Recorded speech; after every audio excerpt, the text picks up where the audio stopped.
Welcome to the Free Lunch Studios channel, and we are happy to present this special program celebrating the life and wonderful talent of the late great Will Eisner. Thanks for tuning in. Hi.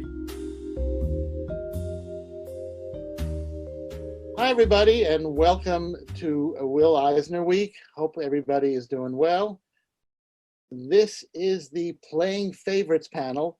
Comics professionals pick their favorite, most beloved Will Eisner story. That's almost absurd to even task these fine people with, because I'm sure they all have a dozen or more favorite Will Eisner stories, but that is our premise, and we're sticking with it. I'm Danny Fingeroth. I'm the chair of Will Eisner Week. I'll be moderating. Travis Langley, or Dr. Travis Langley, as he's known by the world, is behind the scenes doing the tech magic. And so through that tech magic, let's bring all the panelists in. Come on in, everybody. So we have with us Paul Levitz and Dennis Kitchen and Susan Kirtley and Dan Schade. So I'm just going to let these guys introduce themselves and say a little bit about why Eisner is important to them and or their relationship to Eisner, and then we'll go into showing you their favorites, and they'll explain why. So let's start. The first one on my gallery view is Dennis Kitchen. So Dennis, welcome.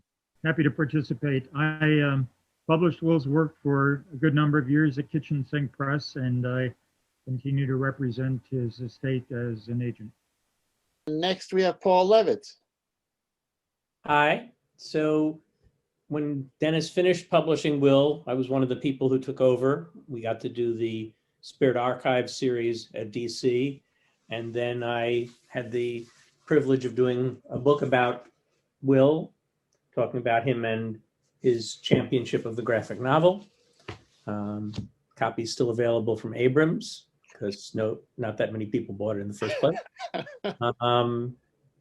We'll get back to you shortly, because Susan, and next, Susan Kirtley. Welcome. Hi, I'm Susan Kirtley. I'm a professor of English at Portland State University and the director of comic studies there. And I teach, every time I teach a comics course, I always include a text from Will Eisner. And it's just always sort of this eternally relevant text that I return to time and time again. So I'm very excited to be able to talk about Eisner with this very distinguished panel. So thank you. Well, thank you. Welcome. And last but by no means least, Dan Schade. Dan, tell us about yourself. Well, I'm a comic book writer and artist. I got my first monthly gig in comic drawing the Spirit series for Dynamite in 2015, written by Matt Wagner and colored by Brennan Wagner, and which was a real dream job to be my first job, because I'm a tremendous Spirit and Will Eisner fan, and very, very honored to be included amongst such luminaries. Cool, welcome. So now that you know these folks intimately, I think we're going to go to the stories they've chosen. All right, so Dan, you have picked this story called Visitor. Yeah, Visitor. Well, it's for my taste, it is one of the best encapsulations of everything the Spirit has to offer as a comic. Not only is it a classic that's always included in the various best ofs, but it has the crime, it has the fantasy, it has the weird wonderful visual innovations, and it's one. Whenever I have my Spirit Artist Edition out, it's usually the one I'm open to. The one I have open on my table while I'm working.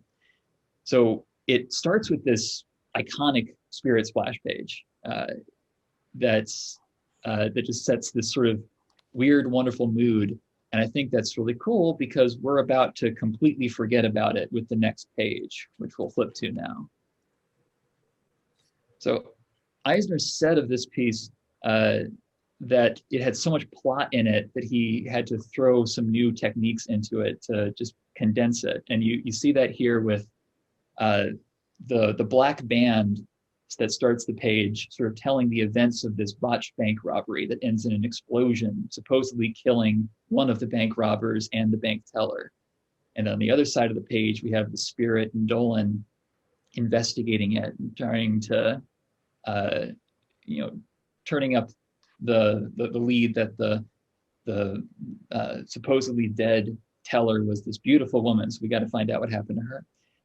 And I love how the reading flow of the page is completely, it follows it doesn't follow the normal zigzag. It doesn't follow, it's just a bunch of information, almost like a magazine spread. And it relies on the viewer to interpret it as you just slowly, as your eye moves around it. So on the next page, we have maybe my favorite spirit page ever, in which the spirit just goes to this tenement building to try and find out more about this victim.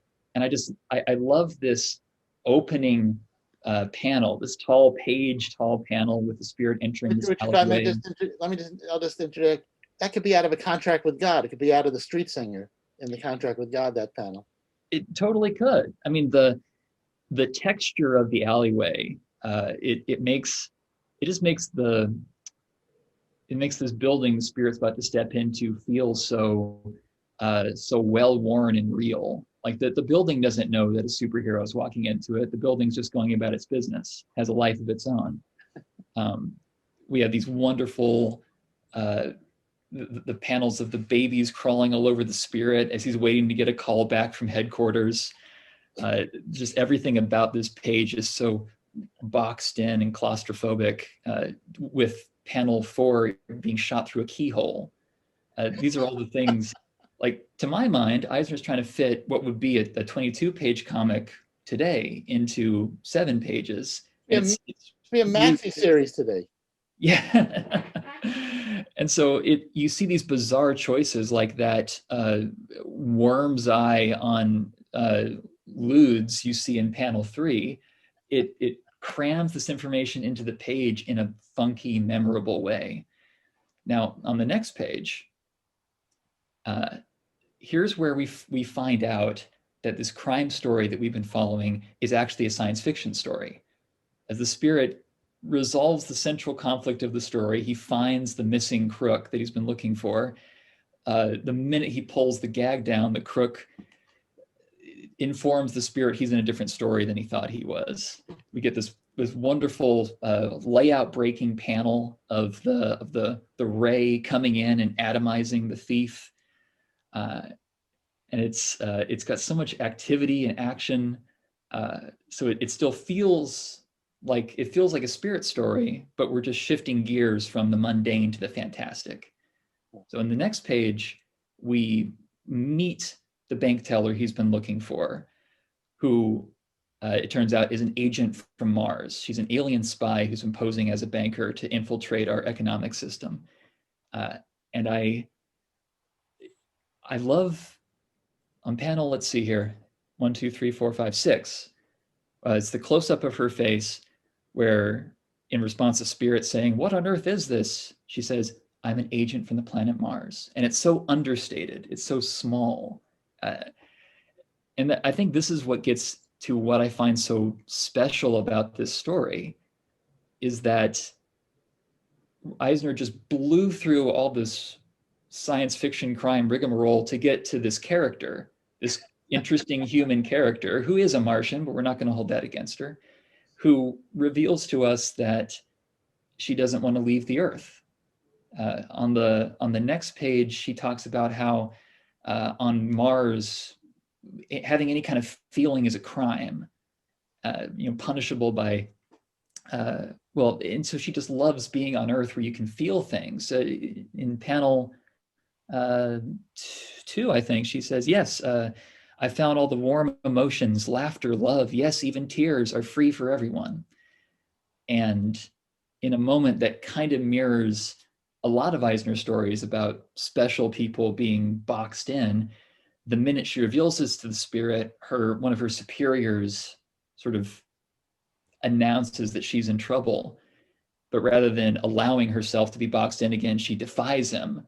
She blows up the lab that she and the spirit are in, rather than have to go back to a way of living that isn't right to her. And I just think that's really beautiful. And it's beautiful in less than 2 pages. It's this totally interesting, unique character who never shows up before or since, who has this total, it's almost like a crossover between the Spirit and another comic that doesn't exist.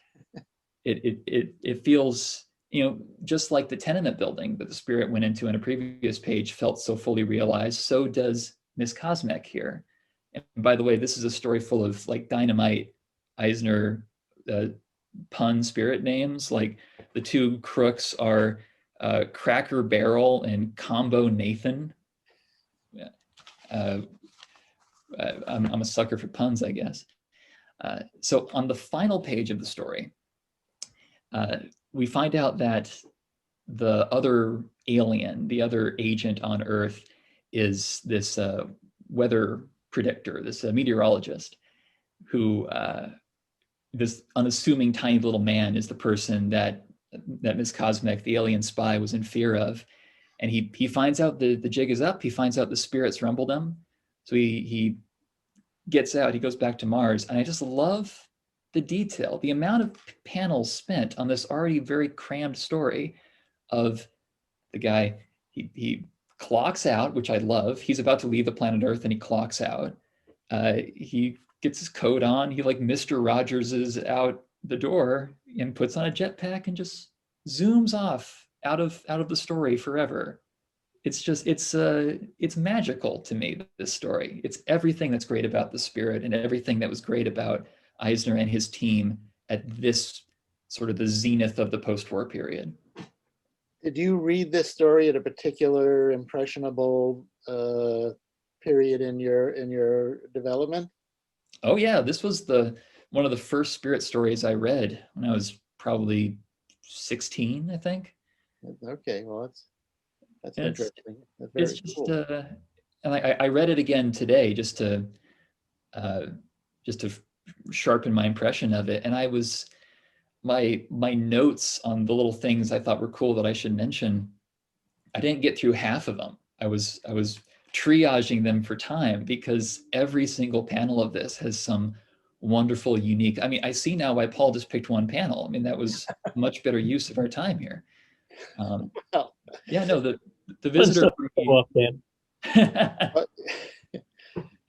Thank you.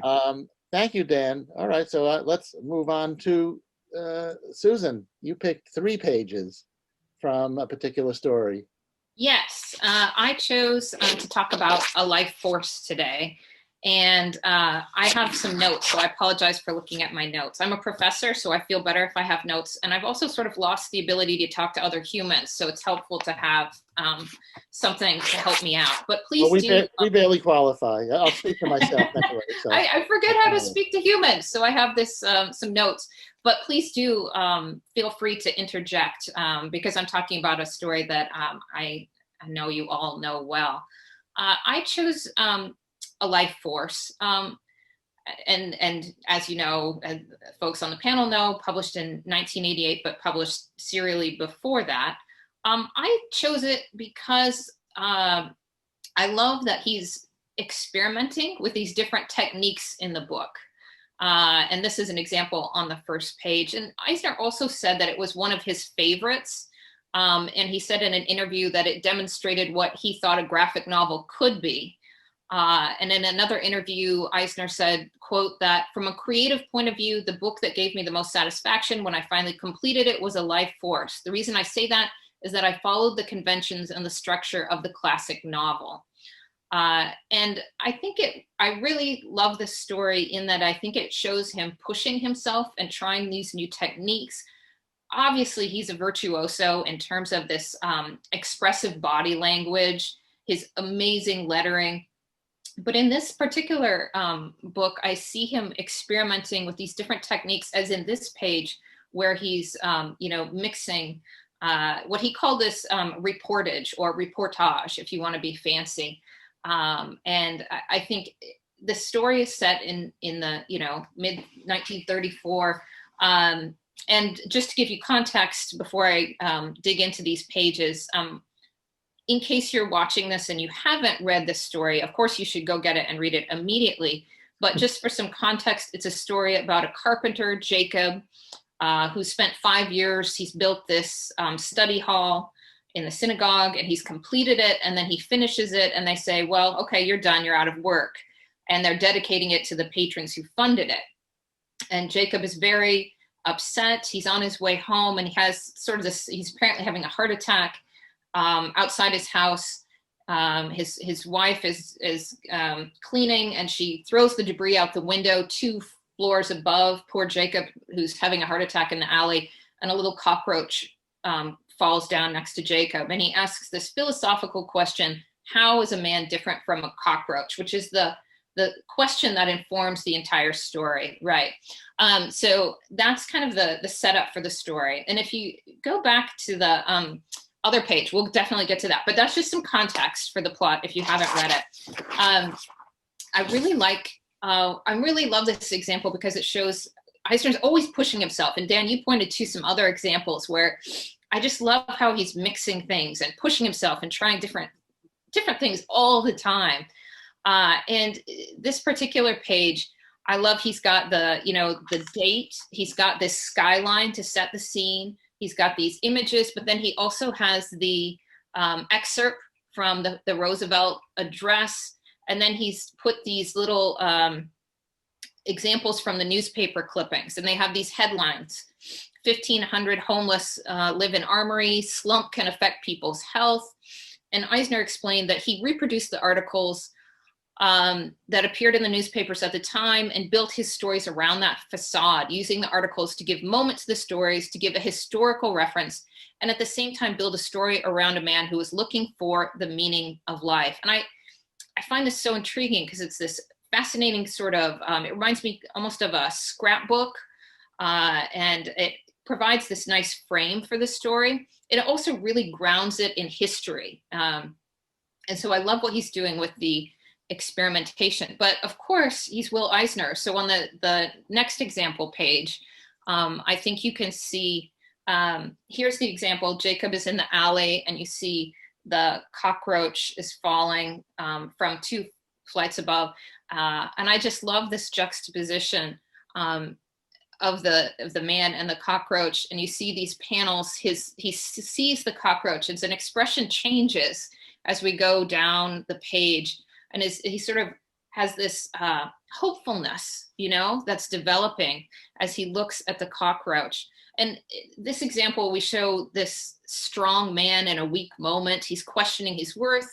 He's coming, up close with this cockroach. And it's just this fascinating, I think, example of the power of the body language and his expression. I also love that he gives Izzy, it's not just a cockroach, it's Izzy the cockroach. And so the cockroach, it's imbuing it with personality, with worth, with value. It's referred to throughout the story as Izzy the cockroach. And I love that evolution in his face towards that, to the bottom right. And you see he's sort of looking at it hopefully, like, wait, what's this going on? And if we go to the next page, I also love this one. He says, Jacob is so close here. And it's this, really beautiful, it is amazing. I wouldn't say beautiful, but it is in its way, and that it's so evocative. So this close up on the face, and the borders are rough. There are these coarse, jagged edges, evocative of the alley floor. Jacob is very disheveled. His tie is coming undone. He's unshaven. There's sweat dripping from his forehead. He has this kind of awkward wisp of hair on his forehead, but he leans so close to this cockroach, and his hands are on the ground. But he has this kind of curious, almost hopeful expression. And I think it really sort of creates this bond, this connection. They're in this moment of vulnerability. They're exposed. And it creates this bond. And he says, so Mr. Cockroach, what are you struggling for? Maybe to stay alive a few days more. And it creates this connection. And as the story unfolds, and we'll stay on this page, but Jacob finds like worth. He's able to get out of the alley because he saves the cockroach from a pedestrian from stepping on it. And I think it's such a fascinating, Eisner called it this intellectual exercise. And what a gorgeous, I mean, I wish my intellectual exercises looked like this. I mean, wow. But I think, you know, it really shows this connection and this hope. And, you know, Jacob is asking these big questions about life, and he ultimately finds purpose in acting on behalf of another. And I know there's different interpretations of the story, and some folks find it not so optimistic. But I find in it this really interesting, you know, this connection, and that while the humans and the cockroaches, they share this will to survive, you know, I also see in Jacob, he ends up, there's this idea of dreaming, which of course permeates Eisner's other works. But, you know, it's this dreaming that gives this, and this, you know, movement, this, you know, wanting to do more that propels Jacob forward. And, you know, I never had the privilege of knowing Will Eisner, but when I read his works and I teach his works, I see him dreaming on the page and always pushing himself, trying new things. He's got the historical documents, there's weather reports. He's got his, you know, his art, of course, is outstanding, but he's always trying new things, whether it's in his fiction, his nonfiction, his comic scholarship. But I just keep seeing this dreaming, and he's always sort of dreaming of the power and potential of comics. And I just think that sort of hope and that dream obviously endures today. And so when I read his stories like this one, I'm just so overwhelmed by, you know, that will to dream and to always be pushing yourself to do more. So that's why I chose these pages and this particular story.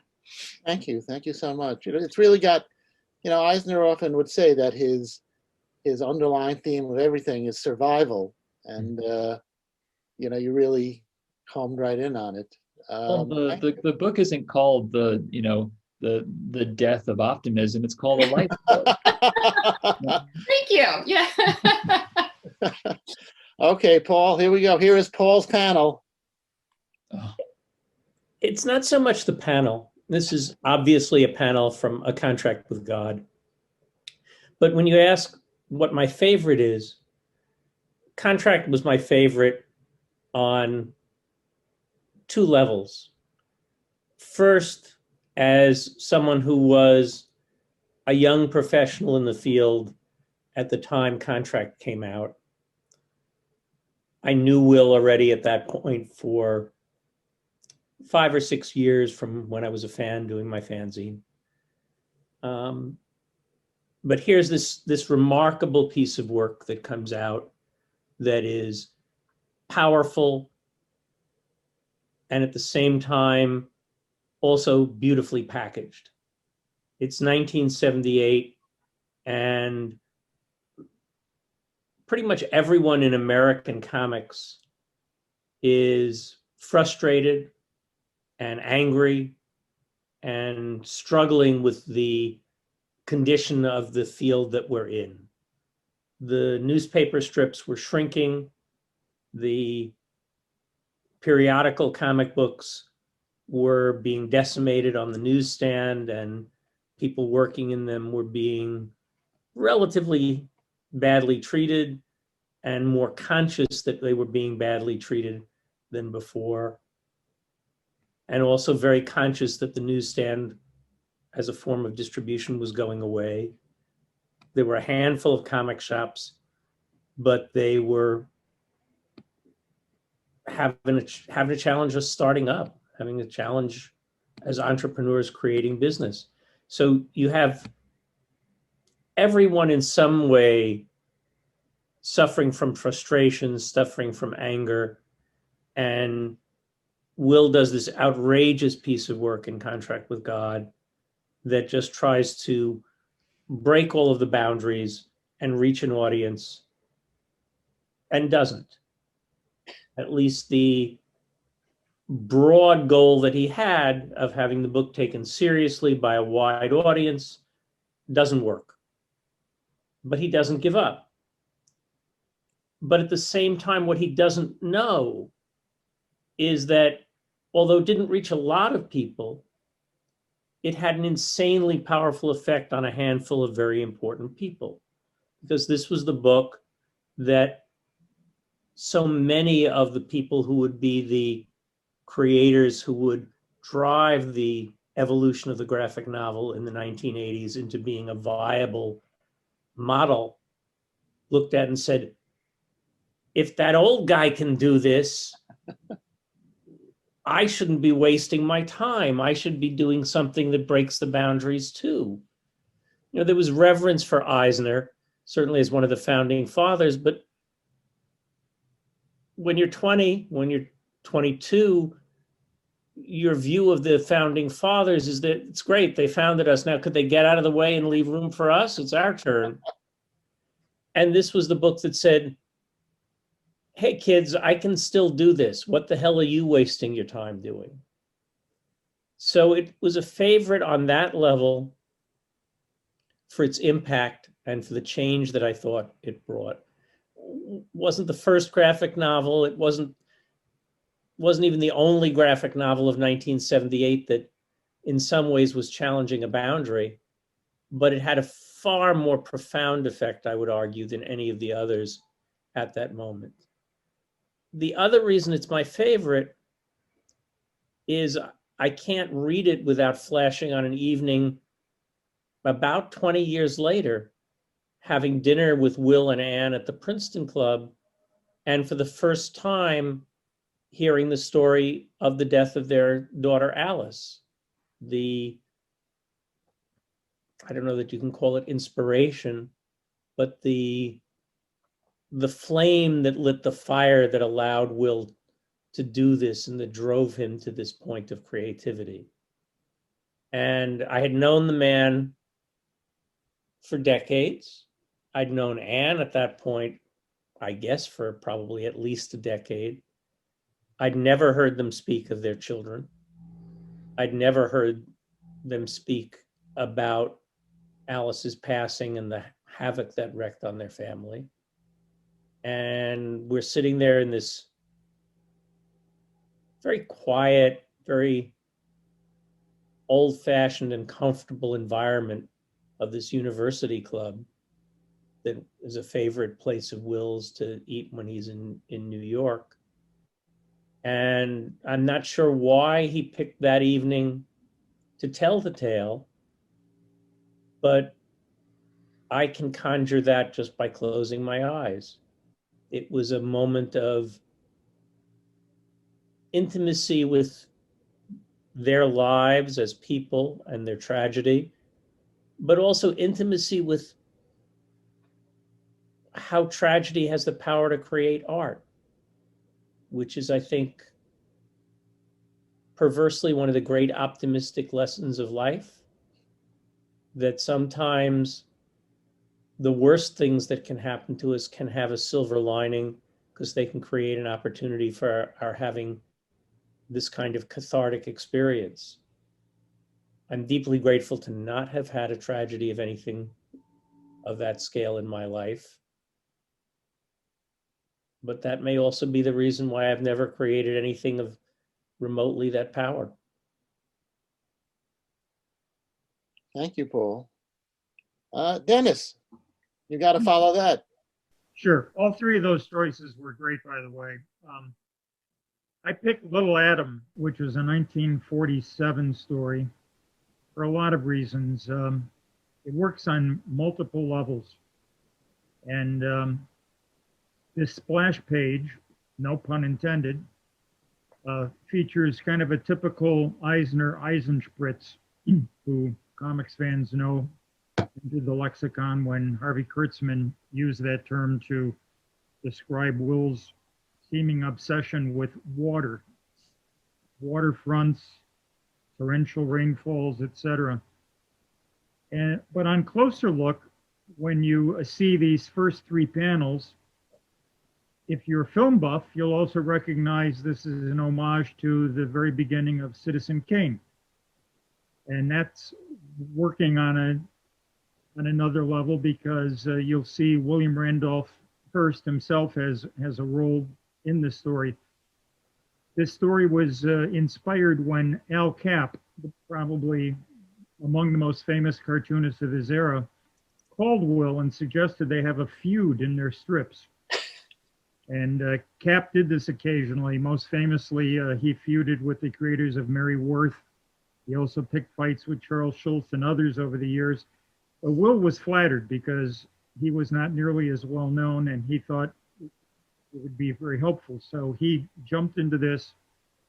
So in the fourth panel, we see Al Cap, who in the strip is called Al Slap, the creator of Little Adam, the stupid mountain boy, which of course is really Little Abner, which was one of the most popular comic strips, again, of its era. So you see a cartoonist slumped over his drawing board, and the next page, so we see the Spirit and Dolan are in a room with Matrix, who is the head of the Night Feature Syndicate, which really, again, this works on so many levels. Night is really United Feature Syndicate, which was Al Cap's syndicate that he was feuding with in real life. And so he's insisting that Dolan and the Spirit get the murderer. And of course, he suggests that the two candidates are Hector Gould, which is Chester Gould, the creator of Dick Tracy, or he suggests it's Elmer Hay, who is really Harold Gray, the creator of Little Orphan Annie. And so you see the Spirit actually is ready to go fishing. He's got his fishing outfit and accoutrements, and he's pulled into the mystery reluctantly, as we see Slap's body rather being pulled into the emergency room. So on the next page, again with some great art throughout, you've got Eisner's classic shadows in the first panel and in the third panel. It's beautifully done, but again, working on several levels, you have the Spirit doing his undercover work, goes to the plush apartment of Elmer Hay, Harold Gray, who actually appears as one of his characters, Daddy Warbucks. And you can see his, what's his, the fellow with the turban, who's also in the strip, who's there as the bodyguard. And of course, Harold Gray is denying he had anything to do with it. And in the next panel, you see, the next page, I should say, you see the turban bodyguard being grabbed by the Spirit, who then grabs a brush. And Harold Gray famously drew circles for eyes. He never had eyeballs in Little Orphan Annie or any of its characters. So the Spirit blots out the fellow's eyes, so he becomes blind. And then when the Spirit looks at the brush, he suddenly has a revelation. And so he quickly clears Harold Gray. And on the next page, you see he's basically explaining that Slap was actually attacked with a stiff brush that had been dipped in asphaltum. And then when dipped again in turpentine, it becomes a normal brush again. So that was a way of quickly covering up the crime. So Spirit decides to go and then check out Hector Gould, the other suspect, who's no longer in his posh apartment, but in fact living in the slums. And again, in that last panel, you get the wonderful classic Eisner bird's eye view of this very poor apartment entrance. And on the next page, we see the Spirit entering the studio of Hector Gould, who is his character, Dick Tracy. And so you see Tracy, rather Gould, explaining that he's on the outs because Al Cap has been basically stealing his character by creating Fearless Fosdick. It's just so multi-layered. You have to be a real comics fan to appreciate this. And on yet another level, he has flashbacks to how his character was stolen by Cap. And that middle tier is not drawn by Will Eisner. It's drawn by Will Eisner's assistant at the time, Jules Pfeiffer, who has a more cartoony style, and it was deliberately picked to offset Eisner's own more realistic style. It's just great how this works. And of course, throughout it, we're also seeing references to the Moguls, where the Colonel Robert McCormick, who is the head of the Chicago Tribune Syndicate, is referred here as Major McDormick, and William Randolph Hearst is referred to as Richard Headline Smirch. So in the final page, we see Gould confessing to a crime he didn't really commit, because he says he shot him, and actually we know he was stabbed. And so then the spirit reveals the real criminal is Matrix, the head of the syndicate. And Slap's not really dead. He comes to. And as the story comes to an end, we see Slap actually getting beaten almost to death by who? Pappy Yoakum from Little Abner, because Cap's been making fun of us dumb hillfolk. So I love this because you just have to know your comics to appreciate it. And in 1947, I mean, I think most readers would have known all these major characters. Now it takes a bit of explanation if you're not a total comic geek, but it's not only beautifully drawn, it's during that classic era. I just love the way Eisner and Pfeiffer pull together all these elements into one story. Thank you. Now, Cap never reciprocated, did he? No, and that was the final upshot, was he, as Eisner put it, he was euchred. He was tricked into doing this. Cap also arranged for Newsweek to do a feature ostensibly on Eisner, but the Newsweek feature actually focused on this supposed feud.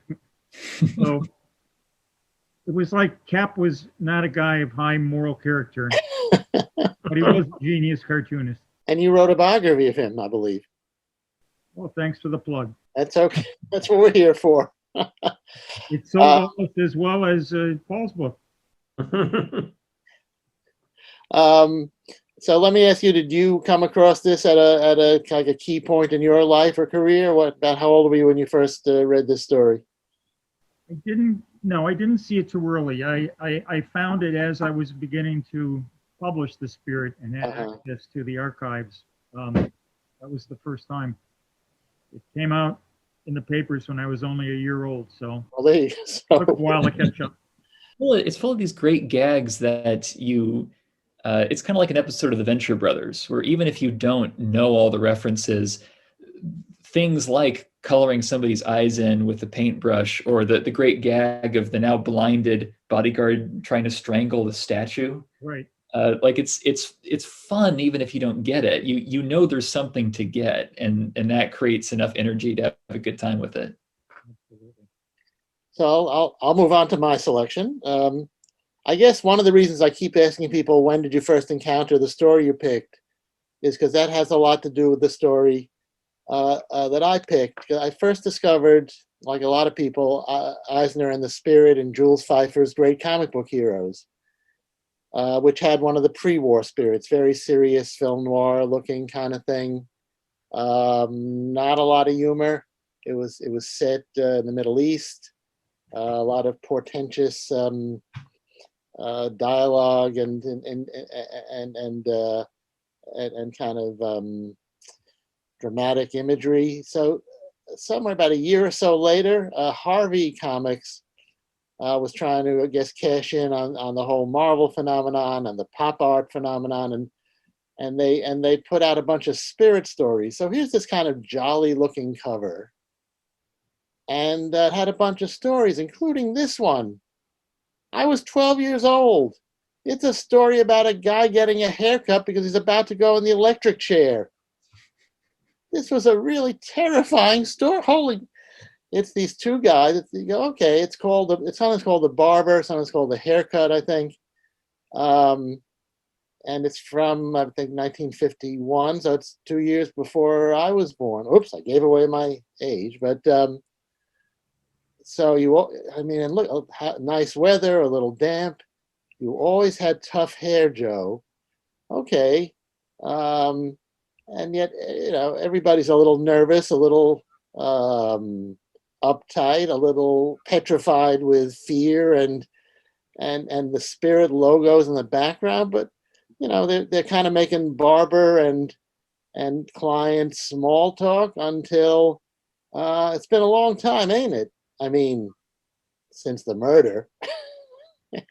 And he's not giving him the world's greatest hair. Look at that. I mean, the hair is flying all over. The guy looks even scarier in the last panel than in the first one.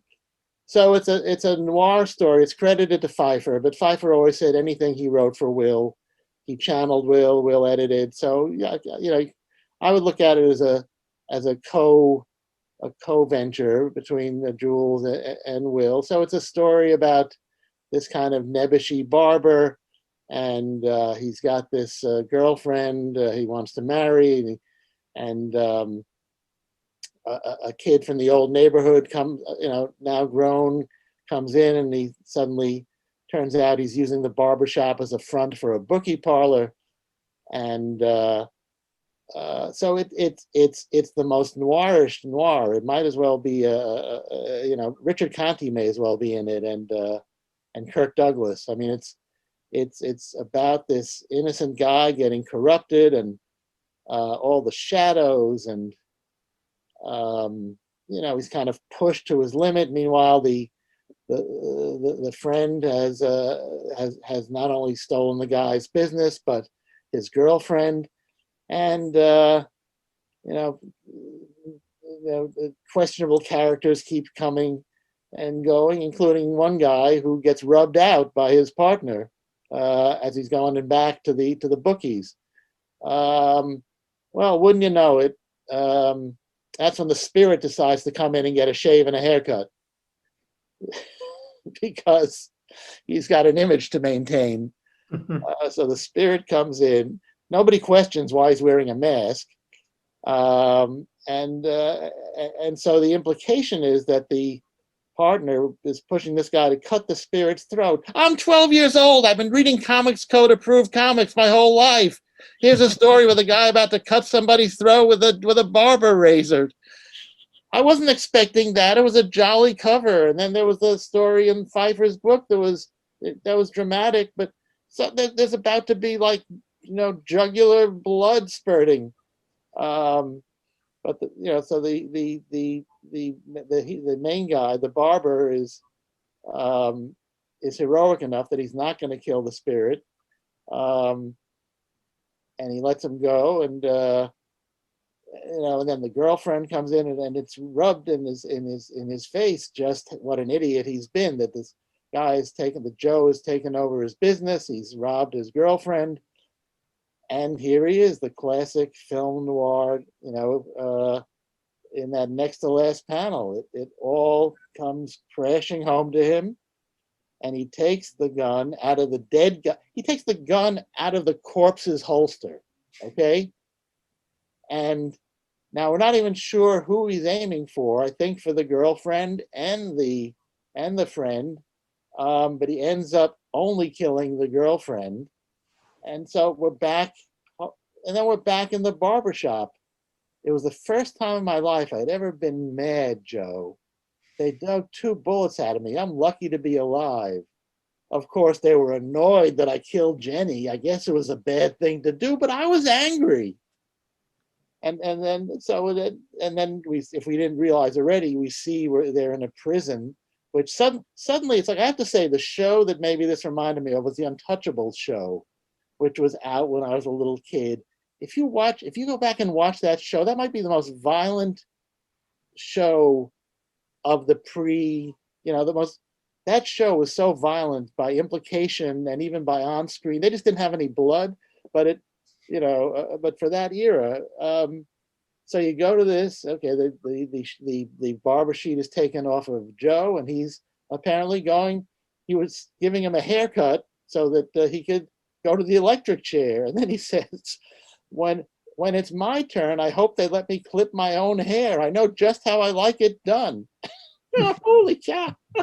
And then there he goes off to die. I was 12 years old. That was terrifying. Oh my God, what the hell was that? So to pick a favorite, I don't know, it's Eisner. There's 100 favorites, but this really made an enormous impression, as you can tell, on me. You're still traumatized, Danny. I still am. That was, I mean, even though I guess technically there was nothing in there that could not have been in a I guess the reprint, it was a comics code, but the implication and illusion that Eisner and Pfeiffer were willing to make was not what Mort Weisinger's and Julie Schwartz's comics were doing, and not even what Stan Lee's comics were doing. This was a whole other ball game. Well, the bad guys both got their comeuppance at the end, so I guess it was kosher. Yeah, after he killed his girlfriend. Right? Well, that double dealing dame deserved it. And it is very fun. I noticed how you like your hair, but meanwhile he was just shaving his head.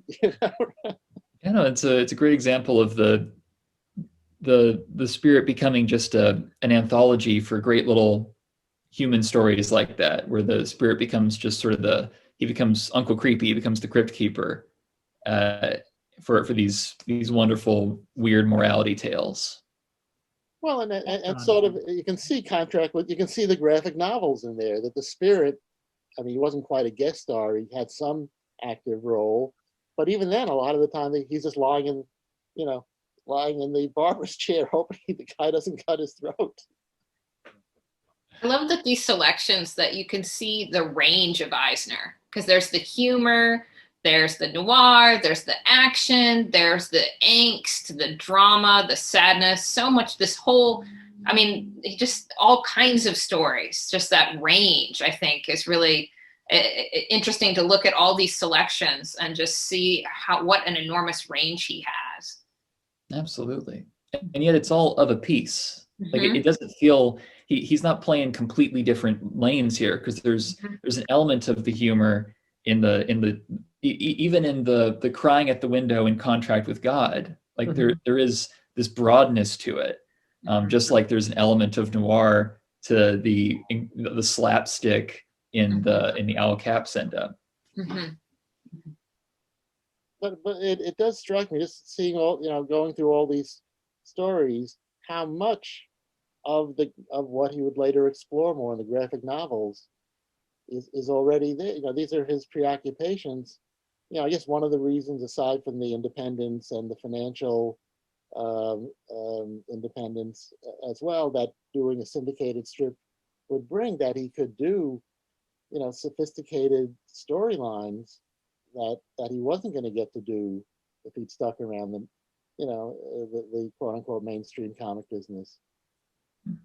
But with all deference to Susan as the legitimate academic in the room, when I teach the graphic novel as literature, one of the things that I emphasize is that the departure point is not the size of the work, but the fact that it moves from genre fiction, which is a wonderful kind of junk food that I consume an awful lot of as a human being, and I have created a fair amount of as a writer, to writing about the human condition.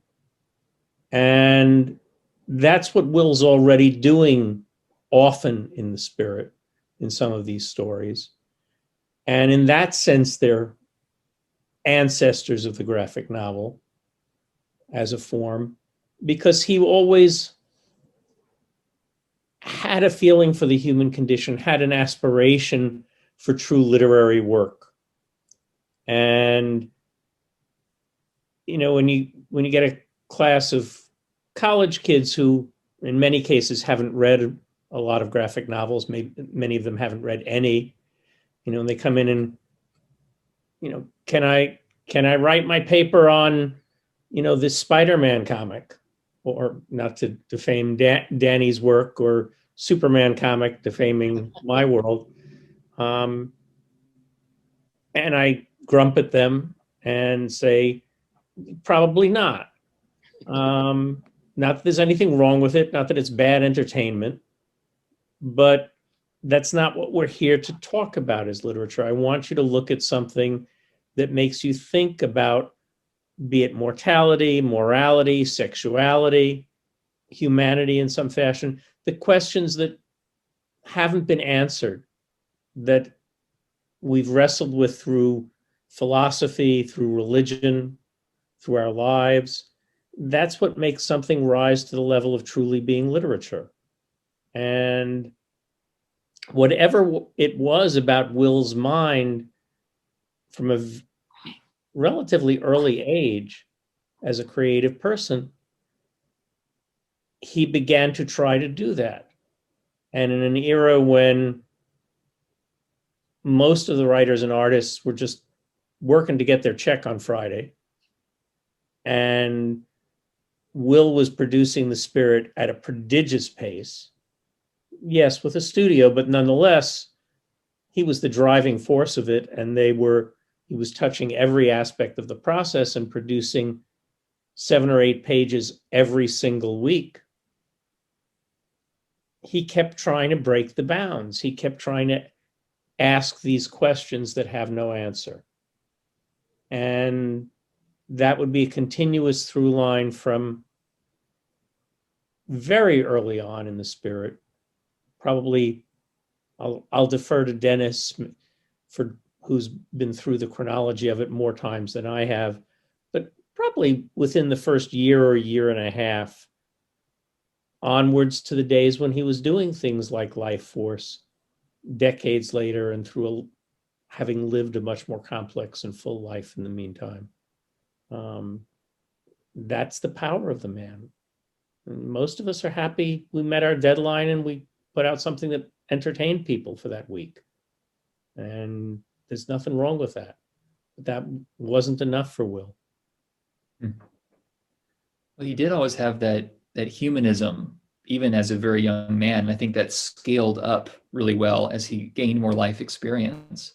Like, I think it's so beautiful in A Life Force, the fact that the cockroach's name is Izzy, and not because I remembered Izzy's name, but I can't remember the name of the main character. Jacob. They're both Old Testament biblical names. Right. Jeez. You can tell I'm a Catholic school dropout. He didn't name the cockroach Izzy. He doesn't know the cockroach's name is Izzy. It's just its name.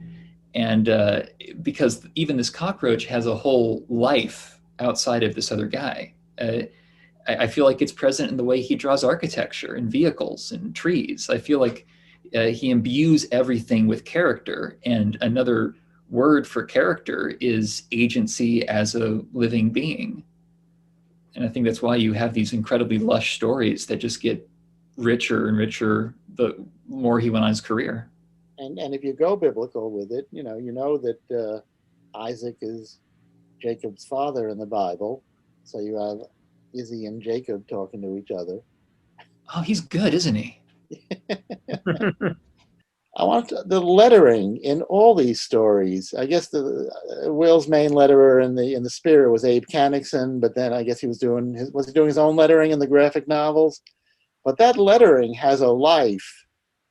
Again, it's not just who's got some free time. It's in my Rolodex. I'll call that guy and tell him I want the lettering tomorrow. It's I'm pointing like people can see me. Probably everybody's screen is laid out differently. But Dan, you're in the lower right of my screen, so I'm pointing to the lower right of my screen. In the story you picked, it's so densely written. I don't want to say overwritten because one would think that they did it intentionally, but maybe it was planned for 22. But the lettering in all these stories takes on a life, and Will was very conscious of the role it played. If anybody could speak to that, I think it would be interesting. Well, when Will was doing the graphic novels, as you pointed out, he was doing it himself, but he used to complain about it. He didn't like doing lettering. At one point, he asked me if I could recommend a letterer, and I said, well, why don't you reach out to Todd Klein? He wins the Will Eisner Award.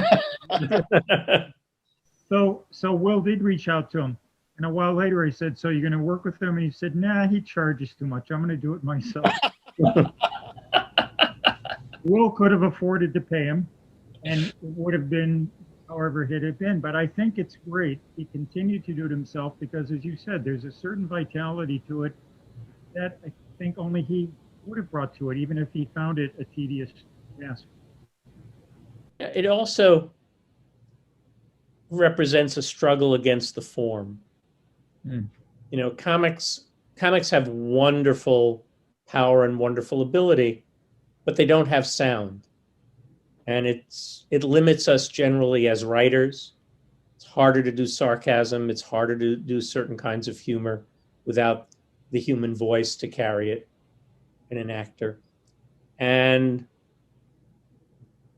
the vast majority of writers working in comics over the years sort of shrug their shoulders and either do funny spellings of things to make for a fake accent, or maybe they get really wild and they have a spooky balloon shape for somebody who's a monster coming out of the ground.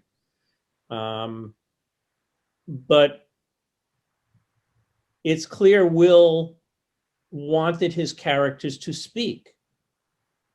And we don't all speak in monotone.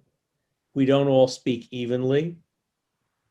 And in moments of passion, and so much of what happens in Will's work happens in moments of passion, we don't speak evenly. And there's a sing-song quality to it. Shouting, screaming, crying out loud. And he captures as much of that as a human being can without the sound to work with through this kind of lettering.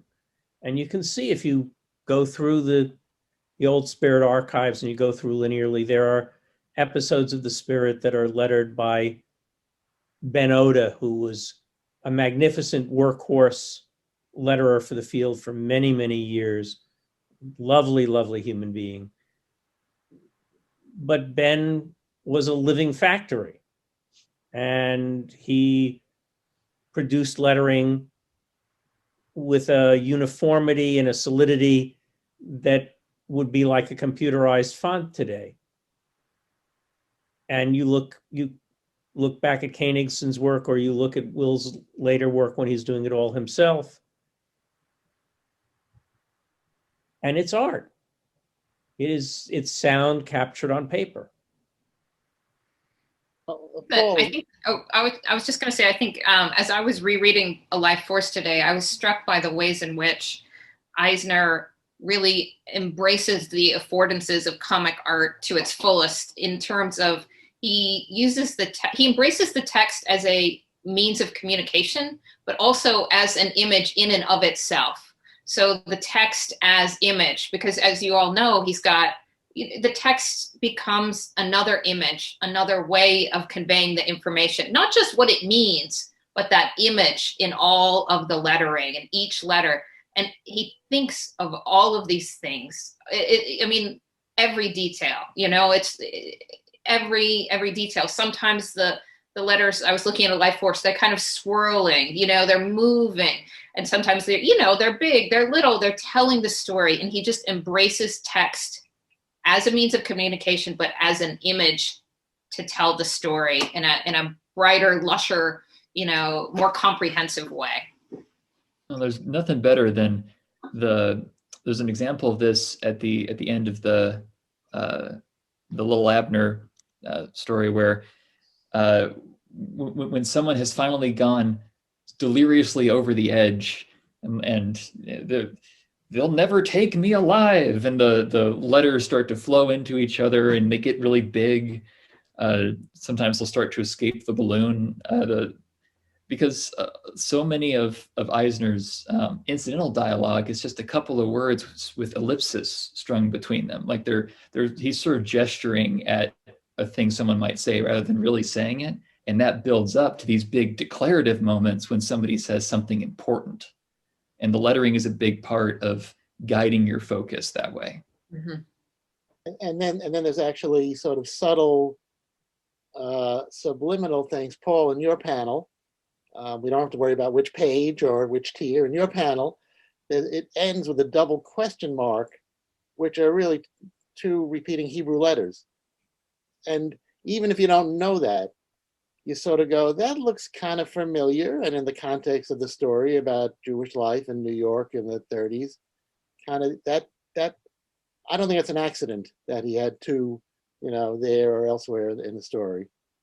I mean, it's clearly not an accident, but it's a layering. Mm-hmm.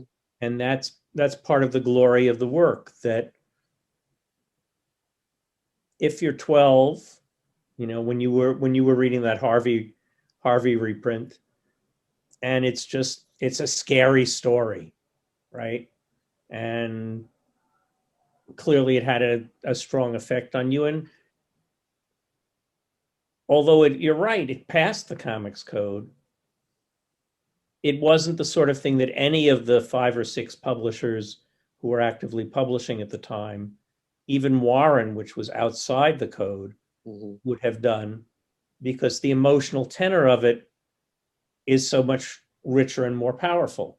And everybody was running around wanting to be safe. And even if you were doing a scary story, it was the monster rising up and going boo. And that was presumed to be enough to be scary. And a really good artist would draw a really, really cool, spooky monster. That was as far as you could go. But Will layered the stories, and more so as the years went on, and he had the time when he was doing the graphic novels, and he was no longer working for anything really but posterity. He was making a point he'd been arguing since he was a young man. Yes, this can be art. Yes, this can be literature. I will demonstrate it. I will prove this. I will prove what can be done. And I'm not going to just do what I did before. Cool.